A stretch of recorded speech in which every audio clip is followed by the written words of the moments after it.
That's a lot of Hoover Juniors. Whew.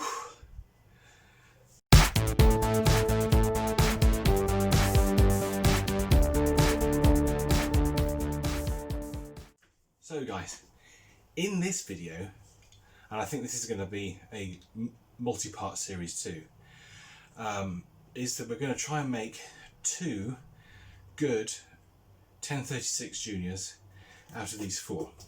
So we've got these two here, which I think will make really good starting points, really good basis to actually make something from, because they have complete handles, the ratchets work, and the bodies aren't in too bad nick. I've just noticed something quite strange about this one actually.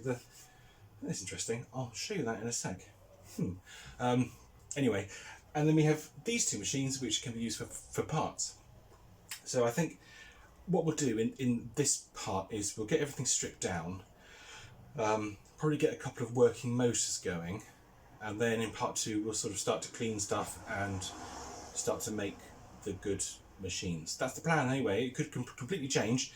We all know how these things go. Best laid plans of mice and men. But yeah, anyway, let's crack on with it and see what we find. So the thing that just caught my eye then, and please excuse me holding the camera, I know it's quite jerky. If you look at the Hoover on this machine's front cover, and you look at it on this one and this one, you'll see they're all sort of raised lettering. Each one of those is raised from the front cover. But this one, it isn't. I mean, it's still raised. You can feel it with your finger, but it's sort of like shallower. It's really weird. I've never noticed that before.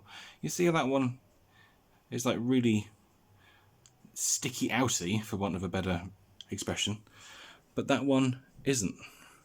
So we're going to have to see what date this one is. I wonder if this is like a change from early to late, but yeah, we'll have a look.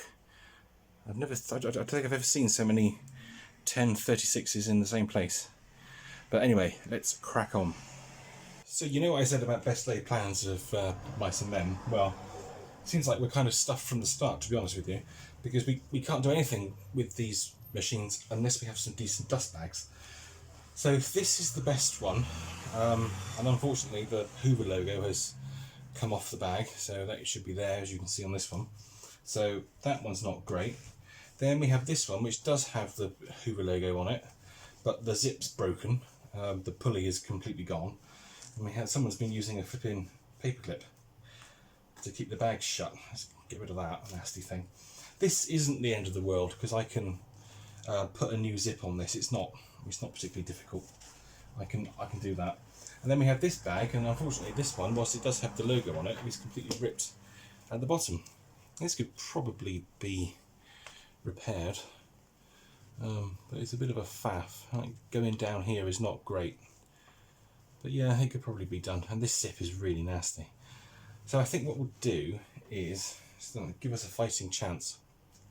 We'll just put some penetrating oil on these zips.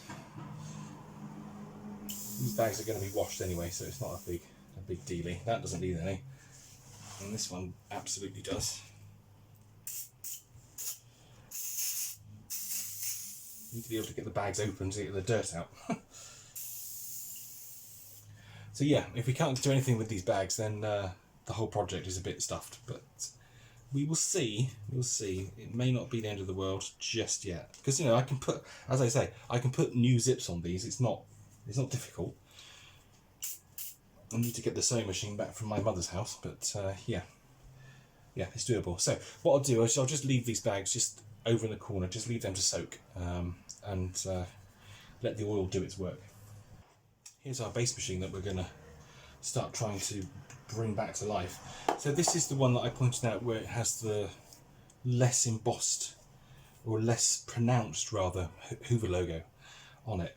And it turns out that this is an early machine. So this is from June of 1978. All the rest are from, well, there's two from 1980 and one from 1979. So this is the oldest one we have here. So I think this is probably a good one to do. So it has one of these awful plugs on it, so let's get rid of this plug for a start. I think we're going to need to put a new flex on this. It's not in great shape. And these plugs are awful things. Let's just get rid of this. This can go in the. This can go straight in the bin. It's 13 amp fuse in a 300 watt vacuum cleaner. I'll keep that.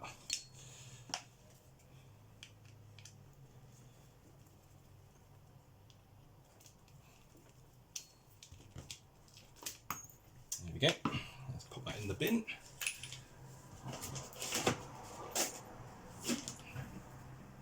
So we're not even going to try to run this until we've done some work to it. We don't want to damage the motor, and I have a feeling that this is. Oh yes, it's very. No, actually no. There's no. Well, there's no base plate on this one, so we're going to have to find a base plate. But the motor is completely seized up. Let's pop the front cover off. See what we get.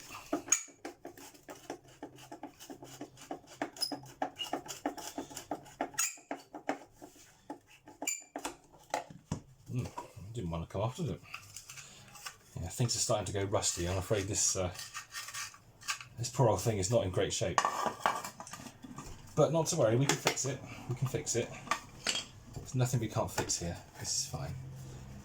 Well, actually, no. The motor is the motor's quite free. Look, we'll pop that in the pulley and turn it. Yeah, no, that's quite good. That feels quite nice, actually. Let's get the brush roll out whilst we're here. There we go. Our brush roll's a bit rusty. That's alright, we can treat that with a wire brush. What's our bearings like? Oh, yeah, this one's really tight. That one is not good. Yeah, this... Oh, goodness, no, that won't even turn. Yeah, this needs some work.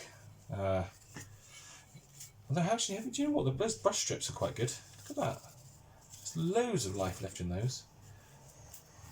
We got a problem with this. Some carpet stuck in it. There's all like thread of carpet here. I wonder if that's gone inside. Might have done.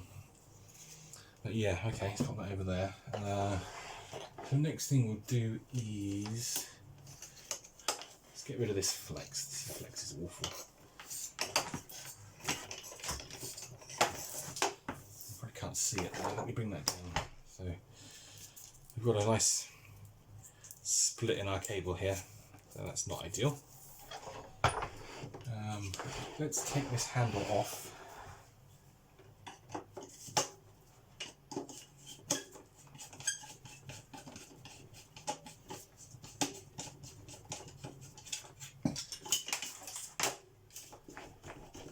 Oh goodness, it's been on for a long time. Oh god, okay. So there's our top section of the handle. This is all right actually. The cord winder is fine. The bag holding spring is fine. The handle grip itself is absolutely fine. So this is good. It's going to be useful. I'm going to take the lower handle off.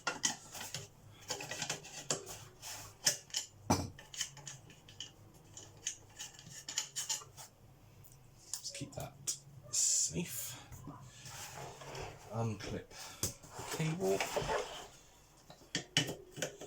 Unusual to still see these still in. They normally break. There we go, get that out. So the lower handle is fine.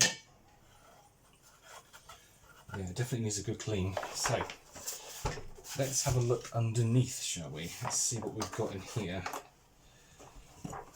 Hopefully you can see that all right. Let's take the base off.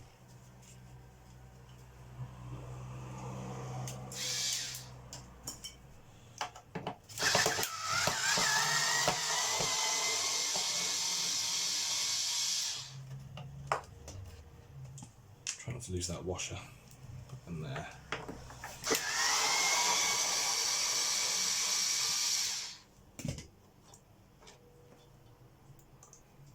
Right, what treasures await us under here?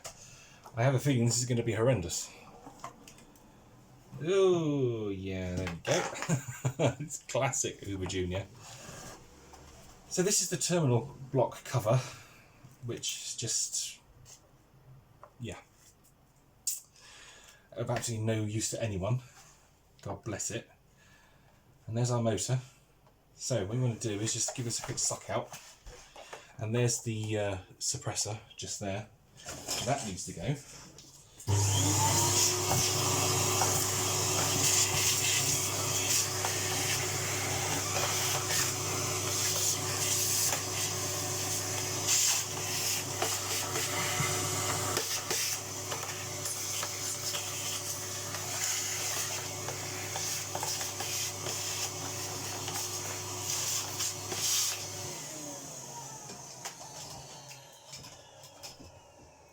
Right, now we can get cracking on this. So let's see. Let's take the wheels off. Oh, hang on. Forgot to vacuum this off.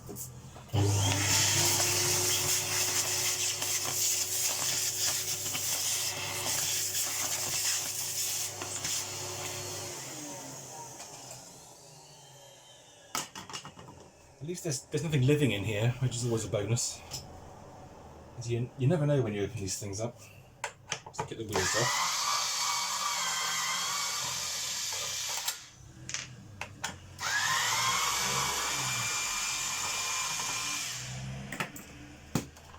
And we can probably take the ratchet out now. Yeah, I think that'd probably be sensible. Let's take the ratchet off.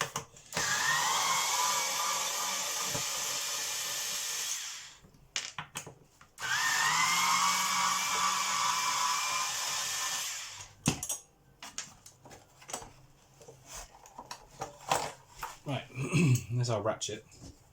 Now this one's actually okay, it works really well, which some of them on these other machines don't.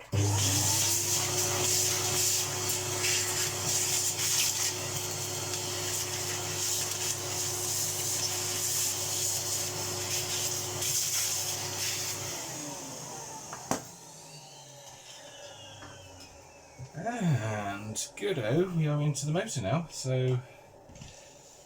Oh, we're almost into the motor, rather. Cord clip off. Get that out of the way, and we take off the flex. Whoopsie daisy.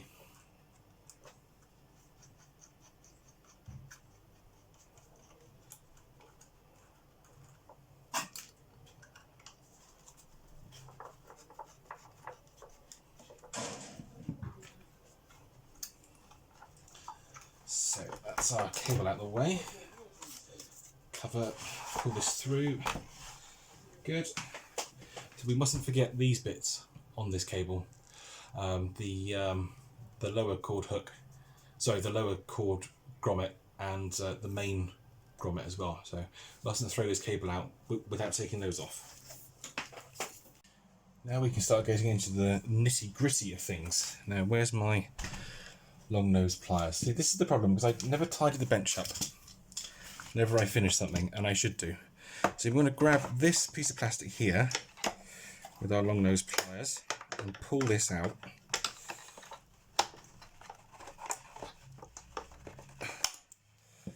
And this will allow us to release the pedal. In fact, it might be easier if we push it through the other way. Come on. Let's push that through like that, and then you see it pops out this side. And then you can pull it out from here. Oh, goodness me. That is so tight. Oh.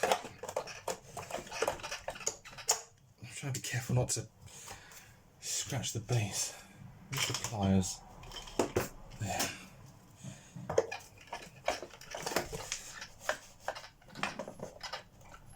Oh my goodness, hang on, I've got to get a different angle here. This is really hard.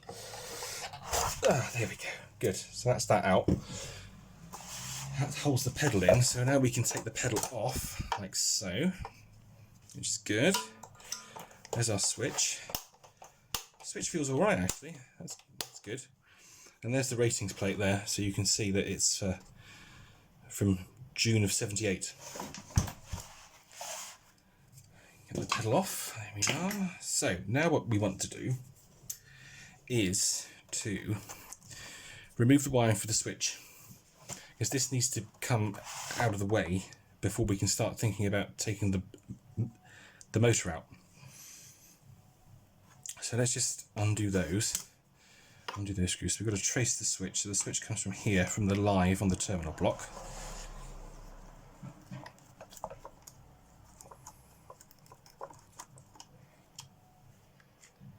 And it's here as well, just under this screw.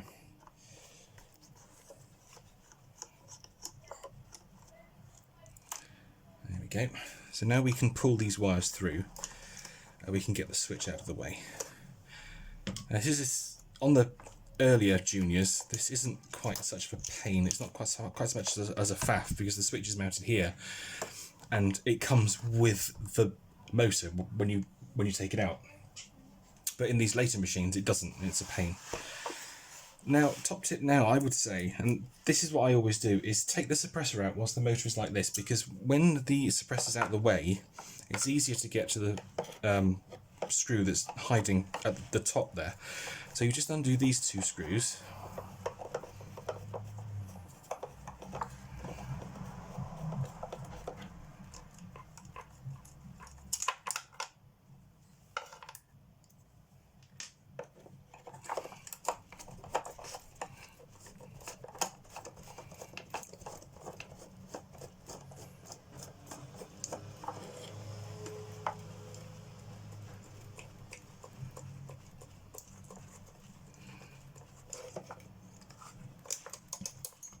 Like so, and that then frees off the suppressor itself. Now we pull these wires off the end,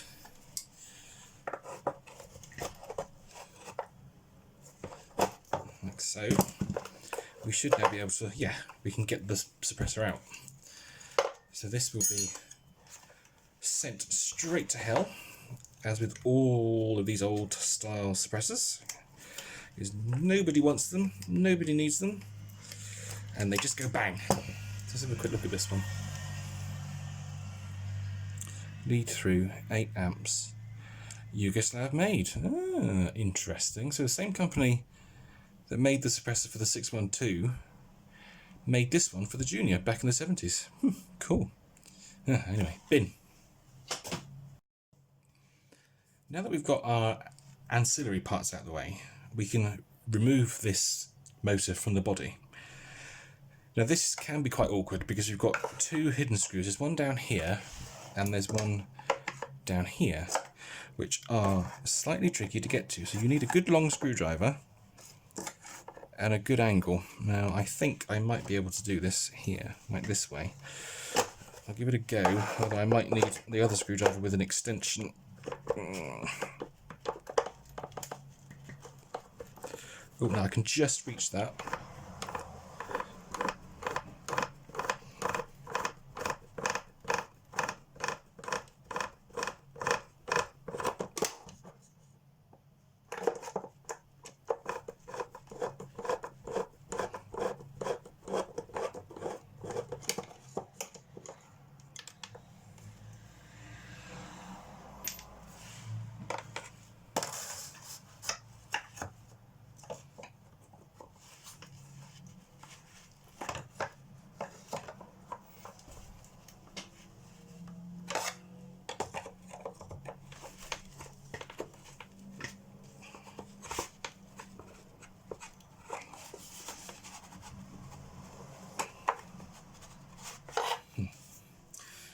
Okay, we have a massive problem here, and this is indicative of when somebody works on these machines and they don't do things properly. If I can zoom in on that, I'll try. Let me see if I can. There we go. And focus on that screw. So that's that little screw there. Oops, smack you with the flipping screwdriver. Has been absolutely knackered. So that is no good whatsoever. The crossheads have gone on it, so there's no way to drive this screw around anymore. And that is a massive problem, because it means we can't get this motor out. So I'm going to have to go away and have a think about this, and think about how I can remove that screw. So yeah, see you in a bit. Well, it seems none of these damn juniors want to play ball, because I've just got the second one up, and on this one the flipping base plate screw is absolutely welded in there. That is so tight. I've covered it in penetrating fluid, but I don't think that's going to come out at any time soon. Alright, fine, well, that can stay in there. Let's see if we can save the motor on this one. It'd be nice if we could get a motor out in this flipping video, wouldn't it? Let's keep going. Let's keep trying. Stay positive. We've got, oh my goodness me. It's filthy. Oh, wow, okay. Yeah, right. Let's clean this one out a minute.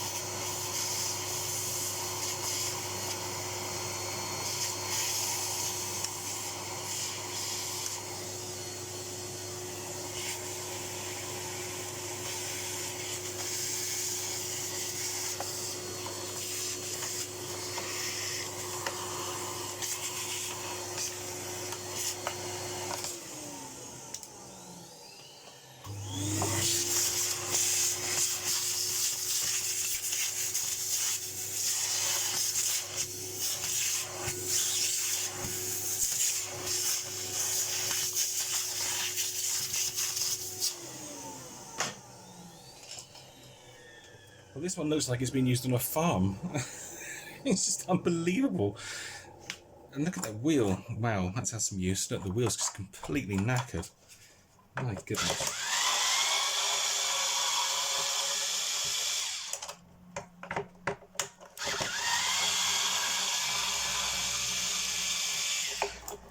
So that's of absolutely no use to us. That can go in the bin.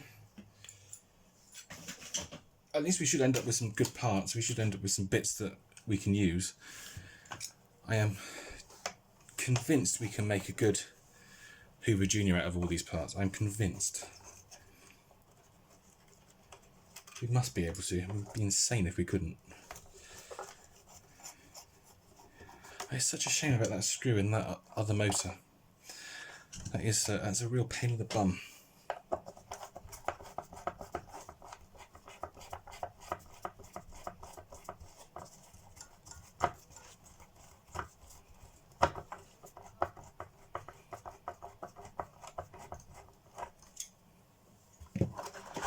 And the other problem is, you can't take this metal section out without taking the motor off, because there's a screw that hides in the fan casing that screws to the plastic body at the front, and it's right down there, and it goes through this into the plastic. So you can't take this out to get access to that screw.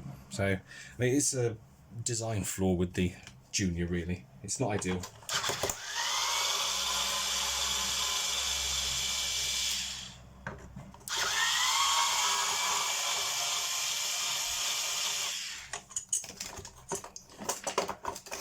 Ratchet out. This ratchet is absolutely knackered, so we don't need that. We can go. Once again, complete our procedure on the switch. This has 2 black wires for the switch. I'm pretty sure the other one didn't.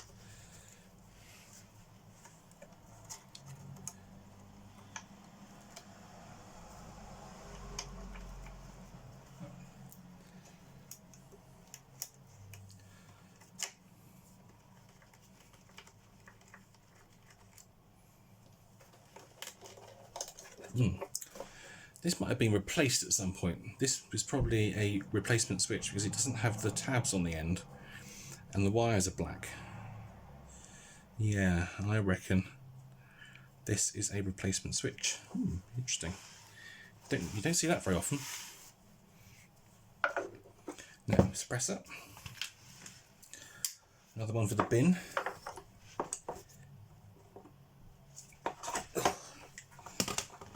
Go, the wires off. Oh, goodness me. Oh, oh wow, okay, yeah, this is really bad.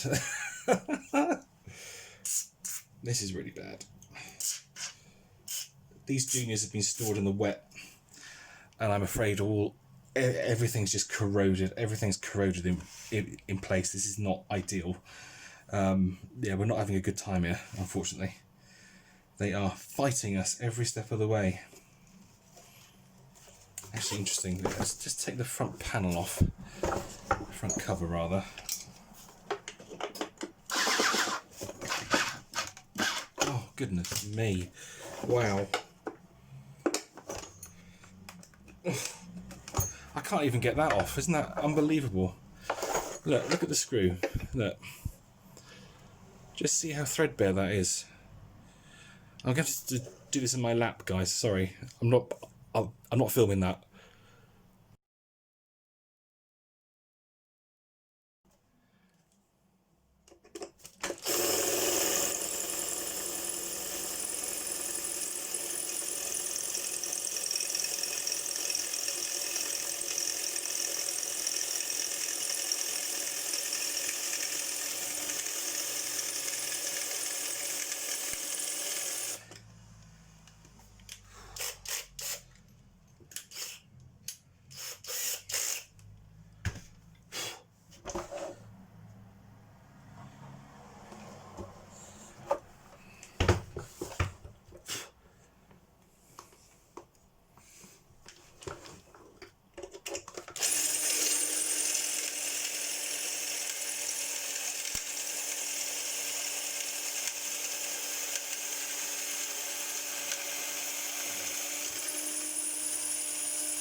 This is really, really fighting us. It's got so hot that the plastic has melted, which isn't a problem. I mean, that can be saved. I mean, we've got spares, but this is just really bad.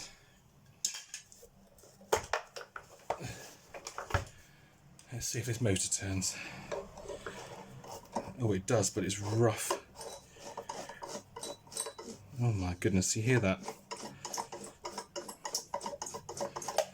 Yeah, that's not good. Definitely needs some work. I'm not sure we can get this off. See, the other thing is the angles. The angles are all wrong with the Junior, because you've got to go in at this angle in order to get this screw. So you don't get the full face of the screw. You get probably about 50% of it, because this pipe is in the way. Right, actually, I wonder, it's probably sensible to not take this suppressor off, because I'm just going to thread those screws, knacker those screws up. If I keep trying to do that, it's just not going to work. So let's try and get the motor out with the suppressor in place. All I want is a motor. I've got bodies everywhere, I just want a motor. It's not much to ask. Right, here we go, let's try again. Let's try these ones. Oh god, so stiff. Oh no, this soft metal of these screws, they're just not...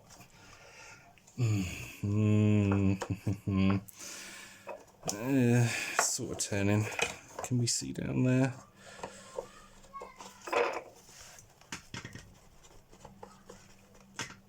No. Ow, that's hot. No, can't get that one. Not going to be able to get that one. Oh look, the suppressor's knackered on this. Look, it's gone bang at some point. Look. That has had an explosion. That's probably why this one was taken in to be looked at. I can't even get to that screw. Yeah. See, this is the problem with the Hoover Junior. It either goes really well or it goes really badly. And these later 1036 styles are much harder to work on than the earlier ones were. Because on the earlier ones you don't have all this moulding here. Because all this switch assembly is different on the later style. This is in the way, the suppressor's in the way, this pipe is in the way. This is all aluminium, which corrodes when it gets wet. These screws are really soft metal, so they don't take a great deal to strip the drives off them. So I think I'm going to call it there. And then in the next video, we'll have a look at the other machines. I'm still, well, I'm less confident than I was, but I'm still mildly confident that we can probably get at least two, well, no, sorry, at least one, possibly two machines going. So yeah, that's enough for now. I'm going to go and lie down in a darker room, and I'll see you in the next video. Take care. Bye-bye. Just going back to our original machine, I brute forced it, and the motor is out now. But unfortunately, as what always happens when you brute force these screws, the plastic moulding of the motor body is broken, which in and of itself is not a massive problem because you can just change this side because it's in two halves, so we just change this side and you'll be fine. But obviously that means we still have to get another motor out, but we can probably actually rebuild this. It's not horrendous. I mean, look, it's literally just that. It's just that little piece of plastic there. That's all it needs. Oh, and a little one there too, which I think is that piece. So this can be rebuilt. You know, it's not like it's absolutely knackered or anything. I think it goes like that. Yeah, there we go. Yeah. So we can use our contact adhesive and get this back together. But at least we have a motor out now, so we can actually work on this and hopefully work towards getting a working 1036, which would be lovely. But anyway, as I say, that's it for now. I'll see you in the next video where we will have a look at the motor, see if it works. I mean, it spins. It won't spin brilliantly because the screws that hold the suppressor in and the field coil are loose. But I don't think we've got any bearing problems there, so that's really good. So yeah, feeling positive for that one. Feeling positive for this machine. I think we can do it. But yeah, as I say, I will see you next time. Take care. Bye. Again.